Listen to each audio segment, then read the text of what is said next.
The Vietnam War, a name that echoes through history as one of the most divisive and unforgettable conflicts of the 20th century. It was not just a battle between two nations, it was a clash of ideologies, politics, and generations, a war that forever changed the way America and the world viewed conflict. After World War II, the world was divided between two great powers, the United States and the Soviet Union.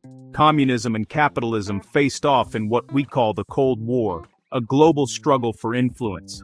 Vietnam, a small Southeast Asian country under French colonial rule, became one of the fiercest battlegrounds of this ideological war.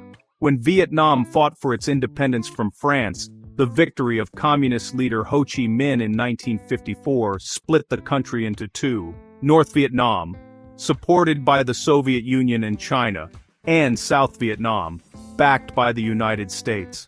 At first, America's role was limited. U.S. advisors and aides supported the South Vietnamese government, hoping to stop communism from spreading across Asia, the famous domino theory. But when the Communist North, backed by the Viet Cong guerrillas, began winning battles, the United States escalated its commitment.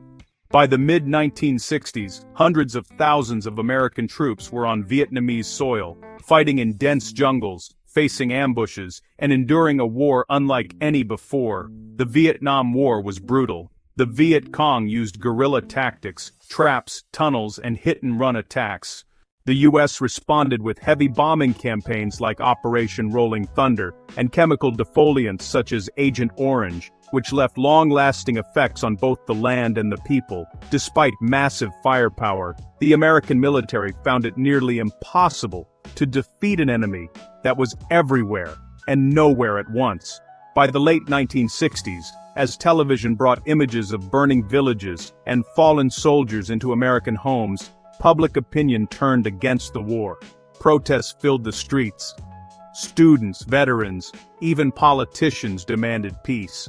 The question was no longer how to win the war, but why America was fighting it in the first place. Then came the Tet Offensive in 1968, a surprise attack by North Vietnamese forces during a supposed truce. Militarily, it was a setback for the North, but psychologically it shattered the belief that victory was near. The American public's trust collapsed.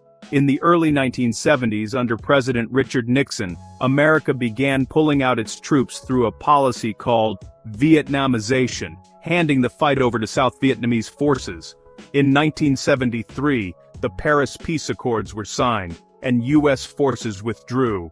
But the war didn't end for Vietnam. In 1975, North Vietnamese troops captured Saigon, uniting the country under communist rule. The long, painful war was finally over, but at an unimaginable cost. More than 58,000 Americans lost their lives, millions of Vietnamese civilians and soldiers were killed. The land was scarred, families divided, and an entire generation was shaped by the trauma of war. For America, the Vietnam War left deep questions about military power, government honesty, and the true price of intervention.